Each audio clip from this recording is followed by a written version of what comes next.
జగన్కు జడగండం. ఇప్పుడు వైసీపీ నేతలు పార్టీ వర్గాల్లో అంతర్గతంగా ఇదే విషయంపై చర్చ నడుస్తోంది.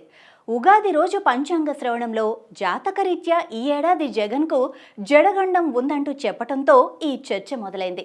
ఇప్పటికే తల్లి విజయమ్మ, చెల్లి షర్మిల, మరో చెల్లెలు సునీతతో ఆస్తుల పరంగా, రాజకీయంగా, చట్టపరంగా తలనొప్పుల్లో ఉన్న జగన్కు ఈ జడగండం ఏ వైపు నుంచి వస్తుందో అన్న ఆందోళన సహజంగానే పార్టీ వర్గాల్లో ఉన్నట్లు తెలుస్తోంది.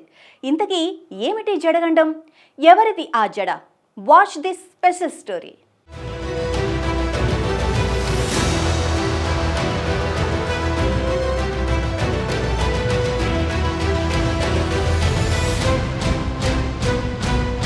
స్త్రీ వలన ఈయనకి కొంచెం సమస్యలు ఉన్నాయి.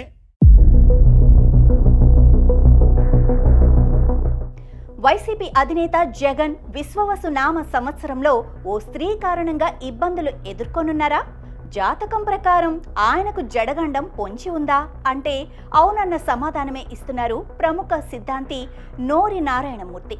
ఉగాది రోజు పంచాంగ శ్రవణం కోసం తాడేపల్లి వైసీపీ కేంద్ర కార్యాలయానికి వచ్చిన ఆయన పండగ పూట జగన్ శిబిరంలో బాంబు పేల్చారు.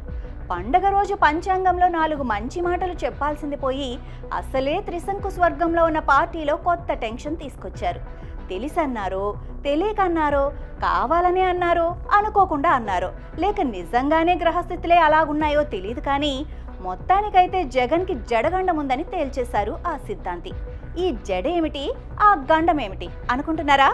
ఆడవారి కారణంగా జగన్కు ఇబ్బందులున్నాయని చెప్పటానికి ఆ సిద్ధాంతి అలా సెలవిచ్చారు. కొందరు స్త్రీల వల్ల, బంధువుల వల్లనే ఆయనకు అనేకమైనటువంటి సమస్యలు, అలాగే తన వారి వల్ల కూడా కొన్ని ఒత్తిళ్లు ఆయన ఎదుర్కొనవలసి వస్తున్నది. జగన్ జన్మ నక్షత్రం ఆరుద్ర, అంటే శివుడి నక్షత్రం. దీని ప్రకారం చూస్తే ఆయనది మిథున రాశిగా చెప్పిన నారాయణమూర్తి పంచాంగ పఠనం చేశారు. జగన్కి చీరతో, అంటే చీర కట్టే వారితో గొడవలుంటాయి అనటంతో అక్కడున్న వారి మెదళ్లలో వెంటనే బల్బులు టపీటపీమంటూ పెలిగాయట. చిత్రమైన విశేషం ఏమిటంటే జగన్కి ఈ ఏడాది ఒక స్త్రీ మూలంగా సమస్యలు ఎదురవుతాయని చెప్పటం మాత్రమే కాకుండా కుటుంబంలోని స్త్రీ ద్వారానే ఈ చిక్కులు ఎదురుకానున్నట్లు చెప్పటంతో విన్నవారి మెదళ్లలో ఒక క్లారిటీ అయితే వచ్చేసిందట. అవును, పలానా స్త్రీ కారణంగా సమస్యలు రావచ్చంటూ ఒకరికొకరు గుసగుసలాడుకున్నారట. ఇంతకీ ఆ స్త్రీ ఎవరనేది సిద్ధాంతి చెప్పలేదు, కానీ ఎవరికి వారు ఊహాగానాలైతే మొదలు పెట్టేశారట. ఈ లిస్టులో ఫస్ట్ బెస్ట్ ప్లేస్లో మాత్రం సిస్టర్ షర్మిలదేనట. ఇప్పటికే షర్మిల రూపంలో జగన్కి ఎదురవుతున్న కష్టాలు తక్కువ కాదు. గత ఎన్నికలకు ముందు షర్మిల జగన్కు వ్యతిరేకంగా పనిచేయటం, ఆ వెంటనే తెలంగాణలో పార్టీ పెట్టడం, ఇక ఎన్నికలు వస్తాయనగా ఏపీ కాంగ్రెస్ చీఫ్గా వచ్చి జగన్ వ్యతిరేక వాదన వినిపించటం, ఆ తర్వాత తన తల్లిని కూడా జగన్ నుంచి దూరం చేయటం చకచకా జరిగిపోయాయి. ప్రస్తుతం జగన్కి బద్ధ శత్రువు మరెవరో కాదు, షర్మిలే అన్న ముద్ర రాజకీయంగా గట్టిగా పడిపోయిన విషయం తెలిసిందే. శత్రువులు ఎక్కడో ఉండరు, ఇంట్లో చెల్లెళ్ల రూపంలో, కూతుళ్ల రూపంలో ఉంటారు అంటూ ఒక సినిమాలో చెప్పినట్టు ఒకానొక సమయంలో షర్మిల జగన్కు ప్రధాన శత్రువుగా మారిపోయిన ఘటనలు ప్రజలు చూశారు. ఒక దశలో తన చెల్లికి తాను 200 కోట్ల రూపాయలను ఇచ్చానని కూడా చెప్పుకున్నారు జగన్. ఇలా ఏ అన్నా కూడా ఇచ్చి ఉండరని అంటారాయన. ఇంత పెద్ద మొత్తంలో సిస్టర్ ట్యాక్స్ పే చేసి కూడా జగన్ ఇంకా సోదరి నుంచి శత్రుత్వాన్ని ఎదుర్కొంటూనే ఉన్నారు. తన సోదరితో జగన్కి ఉన్న తగులాట నేషనల్ కంపెనీ లా ట్రిబ్యునల్ వరకు కూడా వెళ్ళింది. తల్లి విజయమ్మ, చెల్లి షర్మిలపై సరస్వతి పవర్ అండ్ ఇండస్ట్రీస్ షేర్ల వివాదంలో జగన్ కేసు వేయగా ఈ వివాదం ఇంకా NCLTలో నడుస్తూనే ఉంది. ఇప్పటికున్న ఈ కష్టాలు, నష్టాలు చాలవన్నట్టు కొత్తవి కూడా వస్తాయా అన్న భయం ఇప్పుడు జగన్ శిబిరంలో అల్జడి రేపుతోంది. షర్మిల నుంచి ఎంత నష్టం జరగాలో అంతా ఇప్పటికే జరిగిపోయింది కాబట్టి ఈ కొత్త గండం షర్మిల కాకపోవచ్చంటూ కొందరు భావిస్తున్నా జగన్కు ఎదురయ్యే జడగండంలో మొదటి పేరు చెల్లెలే అని మరికొందరు బల్లగుద్ది చెబుతున్నారట. ఇక తర్వాతి స్థానంలో వినిపిస్తున్న మహిళ పేరు జగన్ మరో చెల్లెలు వివేకా కుమార్తె సునీత. ఈమె కూడా కుటుంబ సభ్యురాలే కాబట్టి ఈమె రూపంలో మరేదైనా కొత్త సమస్య తలెత్తవచ్చా అన్న అనుమానం కూడా రేకెత్తుతోంది.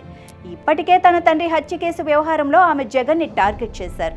ఈ కేసు ఇంకా రన్నింగ్లో ఉంది కాబట్టి వచ్చే రోజుల్లో ఈ కేసు తాలూకు ప్రభావం జగన్పై భారీ ఎత్తున పడే అవకాశం లేకపోలేదన్నది మరో వాదన.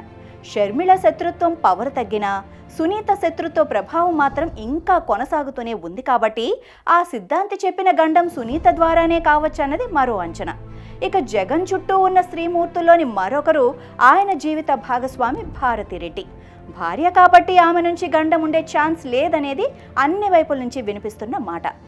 ఈ అవస్థలు మనకు అవసరమా, విదేశాలకు వెళ్ళి సెటిల్ అయిపోదాం పదా అంటూ తన భర్తకు ఎంత చెప్పినా వినటం లేదని స్వయంగా భారతిరెడ్డి గతంలో చెప్పుకొని బాధపడ్డ విషయం తెలిసిందే. కాబట్టి ఆమె నుంచి ఎలాంటి గంటం ఉండదన్న విషయంలో వాదనకు తావులేదు. ఇక మిగిలింది తల్లి విజయమ్మ.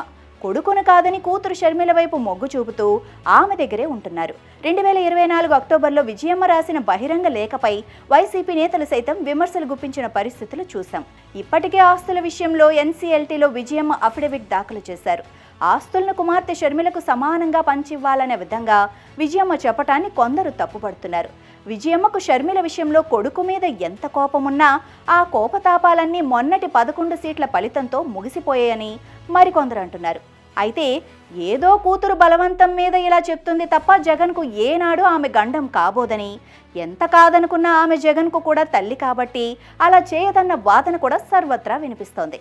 నిత్యం రాష్ట్ర మహిళల్ని అక్కా చెల్లెమ్మలంటూ సంబోధించే జగన్కు ఈ జడగండం కుటుంబంలో ఎవరి నుంచి రాబోతుందనేది ఇప్పుడు సస్పెన్స్గా మారింది. ఉగాది రోజు పంచాంగం విన్నది మొదలు పార్టీ వర్గాలు జగన్కు సన్నిహితంగా ఉండేవారంతా దీనిపైనే చర్చిస్తున్నారట. ఒకవేళ జడగండం అంటూ వస్తే అది ఎలాంటిది, దాని ప్రభావం జగన్ భవిష్యత్ రాజకీయాలపై ఎంతవరకు ఉంటుంది అనే అంచనాలు కూడా వేస్తున్నారట. పనిలో పనిగా ఈ గండం నుంచి తప్పించుకునే మార్గాల కోసం కూడా అన్వేషణ కొనసాగుతుందని వినికిడి.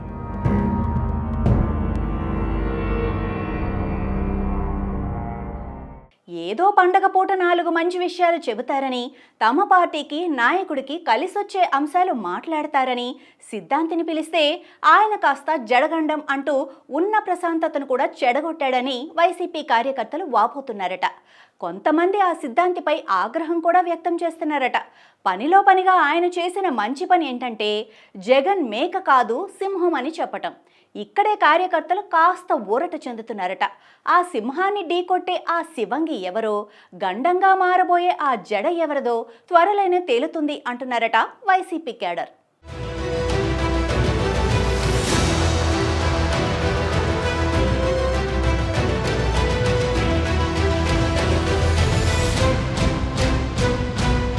స్త్రీ వలన ఈయనకి కొంచెం సమస్యలు ఉన్నాయి.